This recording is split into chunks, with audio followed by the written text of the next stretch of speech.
Okay, names. Because this is only like our third meeting and I'm still working on everybody. I know you're Esther.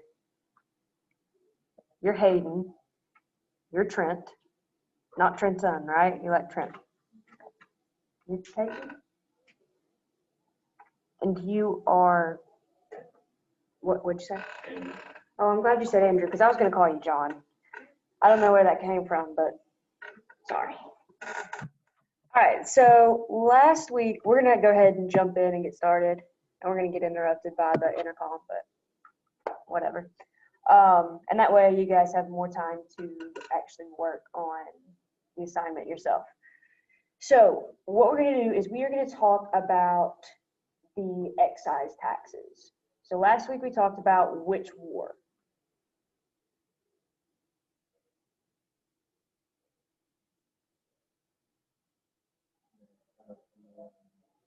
The what? England was fighting in it. Who else was fighting in it?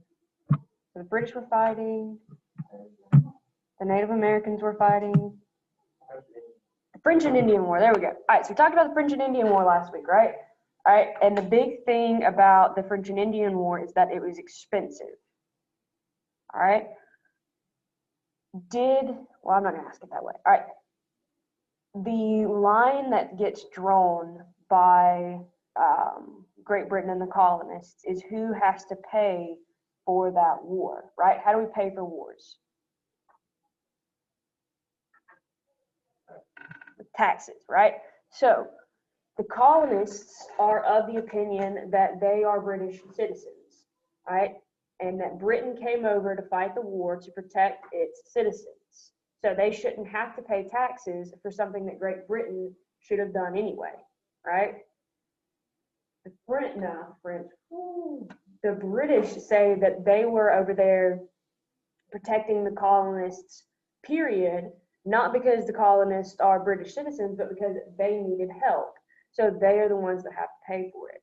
All right, so you have this dividing line of who has to pay for this war, and it's going to cause a lot of problems, and it's going to culminate in excise taxes. All right. What might be a problem with the colonists and paying the taxes that Britain is implementing?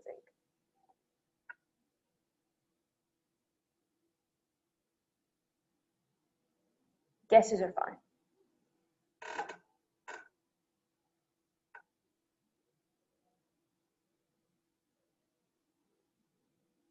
All right, let's do it. Real world example. Okay, so who is in charge of the school? Miss Greer, right? She's the principal. All right, who is kind of her arms throughout the school, I guess? Who kind of pushes what she wants to happen?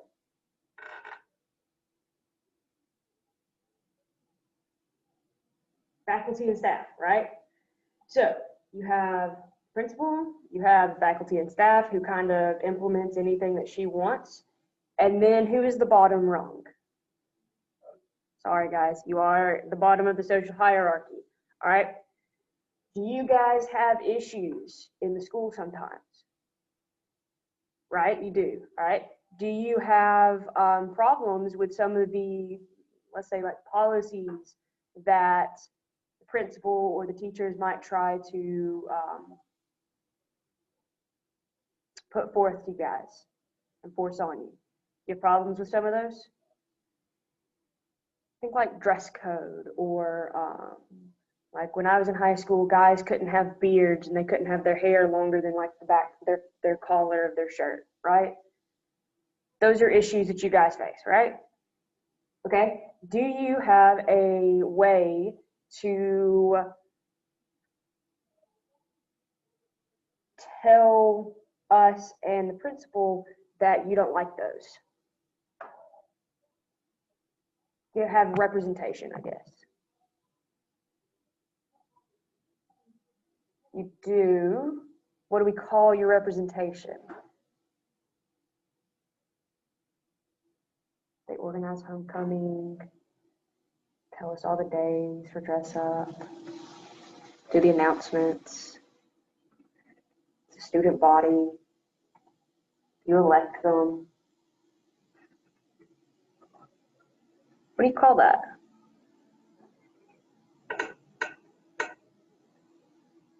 Starts with an S, ends with an A. It's got the G there in the middle. Yes, the SGA, there you go. All right, it's your student government association, right? You have a student council that you elect that can take your problems to everybody else, right? Now, in reality, that may be they're more like figureheads, but let's say that they have actual power within the school, okay? Let's say that Miss Greer decides one day that every single person in the school has to take a final exam for each of their classes. Each of those final exams is 200 questions and has to cover everything that you took throughout the year. All right?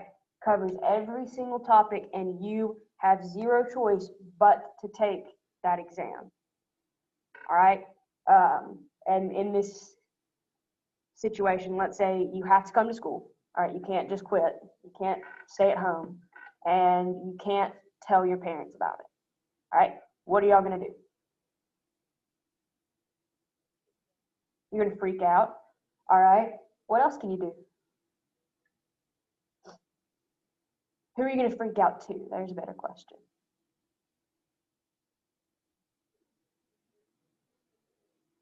The what?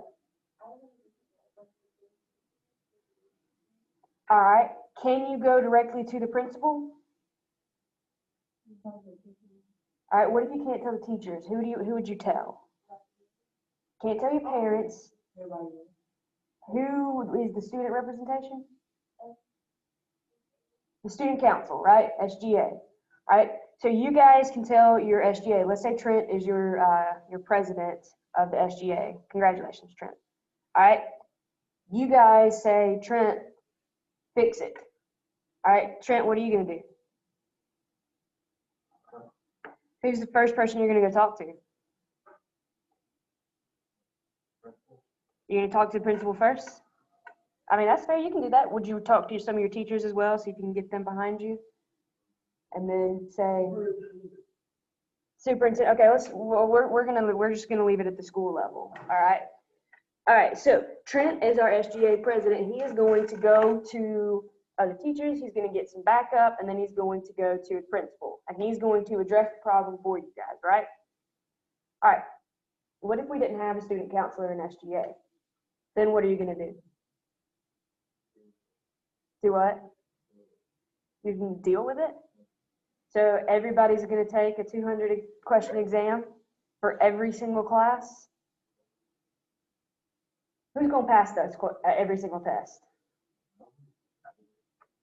Nobody? So you're going to fail all your classes, right? All right, so what do? You're just going to sit back and deal with that?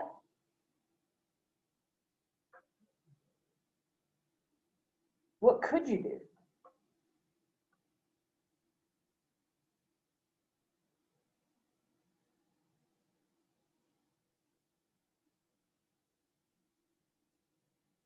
Are you going to talk to maybe your friends about it? Hayden and Trent. You're going to go on strike. What does that mean?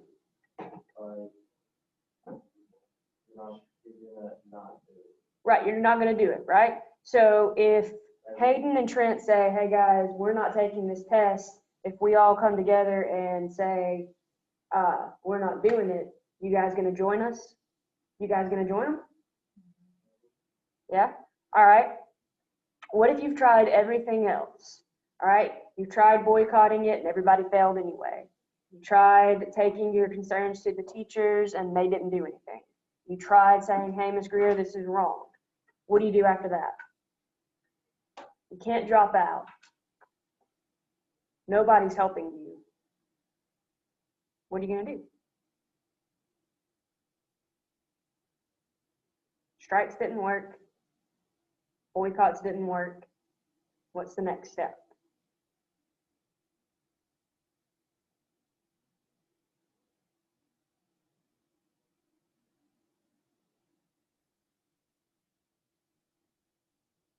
You're still going to just deal with it? You keep failing because you can't pass the tests. Y'all going to be mad? What do you usually do when you're angry about something that you can't change? All right. Y'all, it's early in the morning. Am I asking too many questions for it to be early in the morning? All right, Trent, let's say you and Hayden have started boycotts and you started strikes and all of that, right? All right, Esther, you and Andrew have gone to your teachers and y'all haven't said anything. I mean, y'all haven't gotten anything done, right? The teacher said, no, we can't help you. Y'all said, y'all have made petitions to Miss Greer, okay? Caitlin, you've been dealing with it at this point, okay? Who's still angry? Everybody, all right? If you, as students, have nowhere to go, you've tried boycotting, you've tried peacefully taking care of it, you have tried everything, you've already tried protests and that hasn't worked. What's the next step? It's not rioting. What else can we call that? Because rioting is more like just breaking things to break it. We want to do something a little more stable, but it also starts with an R. Not raising.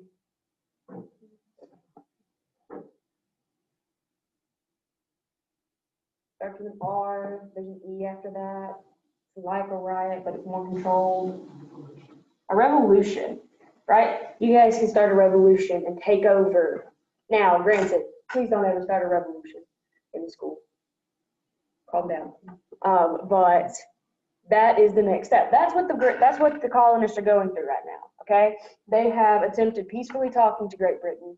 They have attempted to come to some kind of terms with them. But the English government says we are making you pay the taxes. And you have no other choice but to do so, even though you have zero representation in our government, we're putting this on you. You think that makes the colonists angry? Yes, right? It's just like you guys having to take a test that you have no choice in, okay? As a colonist, they have already asked for representation. They have asked for the British to recognize them as a separate body or as a separate state, and the British will not do it. So when they start passing these taxes, things are going to escalate very, very quickly. All right, so starting off, we're going to look at this picture, and this is even more interaction, so good morning. It's a great way to start the morning. All right. What are some things you see? I'm going to go around and make each one of you tell me one thing that you see in the picture, okay? I'm going to start with you, Caitlin, because you just dealt with the test earlier. So, Caitlin, one thing you see. They're all doing what to one person? They're all like paying attention. Okay, they're all paying attention to one person. Esther, what's one thing you see? They are trying to make him drink something. This kettle right here, I don't know if you guys can see it. It says tea. I can barely see it, and I'm sitting right here at the board. All right, so they are trying to make him drink tea. Hayden, one thing you see. Boat. Boat? Is that what you said? All right, so there is a big boat in the background. Trent? Oh, one of those things to put around your neck, like the rope thing at the top. The noose up here? Yeah. All right. Andrew? This right here? It's upside down.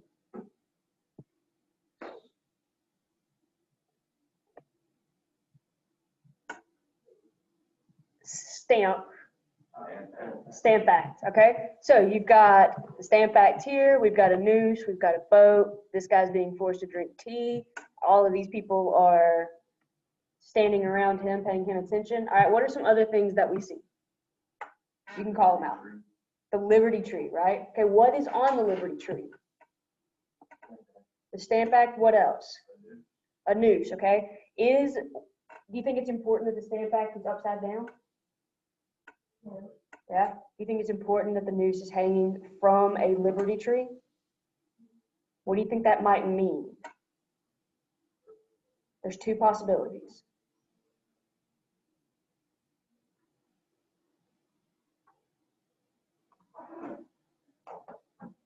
Do people just like arbitrarily go and, okay, that's actually a bad question. People are stupid these days. All right, but in the past, would people just generally go around and hang a noose for no reason in a tree? What's usually the intention behind that? Right, you're trying to kill somebody, you're trying to hang somebody. So what might be the importance of that hanging from a liberty tree? Who is it saying death to? To what? Okay, it can be that they are mocking the British, and then there's one other possibility that it could be.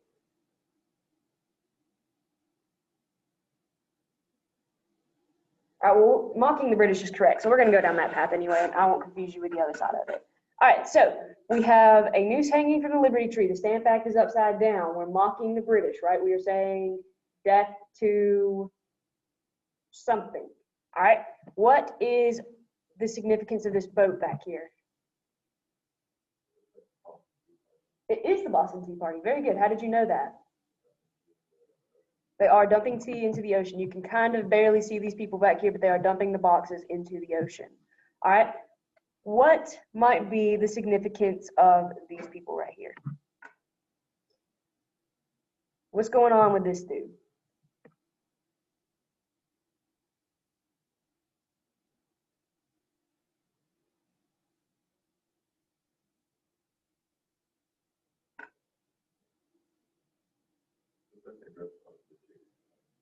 It does look like they dressed him up as a chicken. I don't know if you guys, have you guys ever heard of tarring and feathering somebody? All right, what does that mean? Right, so you pour hot tar on them and then put the feathers on them, right? You think that's painful? Think that's possibly a way to kill somebody? Yeah, if not, it's going to seriously injure them, okay? Well, who do you think he is? He is someone from England. Well, he's not from England, technically. He lives in the colonies, but he is an extension of the English government. So who might he be, though? If he is an extension of the British government in the colonies. Not quite a soldier. Think about the Stamp Act and the Tea Party. He's not part of Parliament.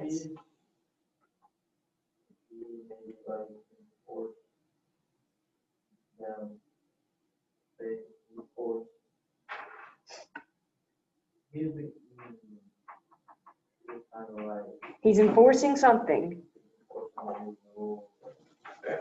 He's enforcing the Stamp Act and the Tea Act, which caused the Boston Tea Party. What are the Stamp Act and the Tea Act? They're not protests. How do we pay for wars? They're taxes. So who is he? He's enforcing the tax. He's a tax collector. All right. Do they like this guy? No. Obviously not, right? He is a representation of the British government. He is a representation of the taxes. All right. Who are these guys? If he's a tax collector, these are British colonists. Okay. Who do you think the noose is for? That guy. All right. So it's basic. So all of that in context, what do you think this political cartoon is trying to say?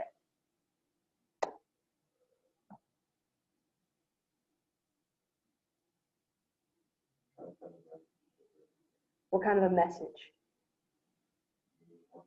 Yeah, it's not a very nice one. What do they? What would that mean message say? Don't mess with them. Don't mess with them. All right. Don't mess with them with what? Taxes. Right. All right. Very good, you guys. So, and we're gonna try. I'm gonna try to do this at least once a week with you guys. Not necessarily just you guys, but everybody. The excise taxes were very obviously not popular in the colonies. All right, this is something that the British government is trying to force on them. We've already said all of that. And rebelling against these taxes. Okay, so what we're going to do today. there are only a few of us in here. 1, 2, 3, 4, 5. So let's do this. Okay, each of you is going to get a separate act to look over. What you do is you will open, and don't click view, actually click on the document. I'm going to click view so it doesn't download 500 of these again today.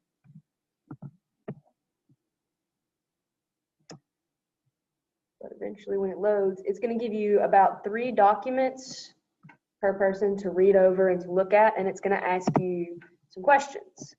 All right, I think it'll be like 4 or 5 questions, not 4 or 5, it'll be 3 or 4 questions for each one. Some of them have even less than that.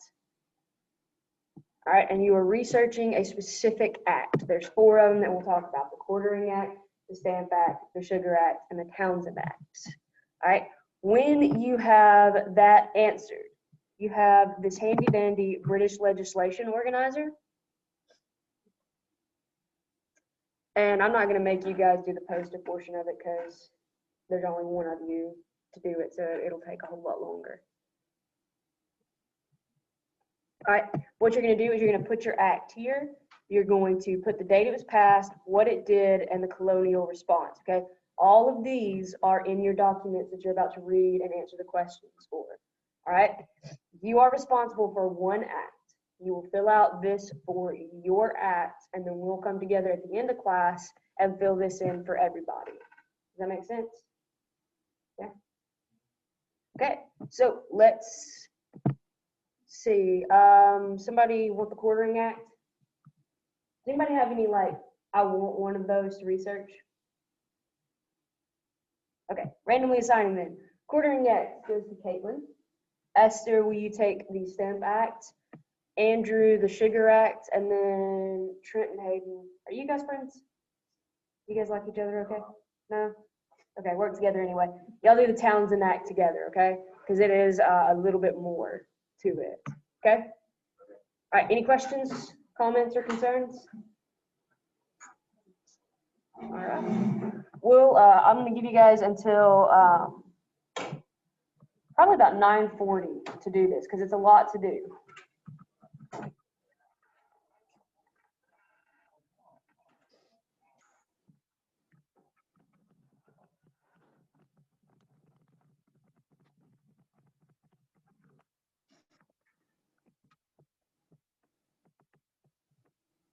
All right, my single Zoom person, hey Wyeth, you are free to go if you want to. You can hang around and I'll come back to you and record when at 9:40. So if you want to come back then, that's totally fine.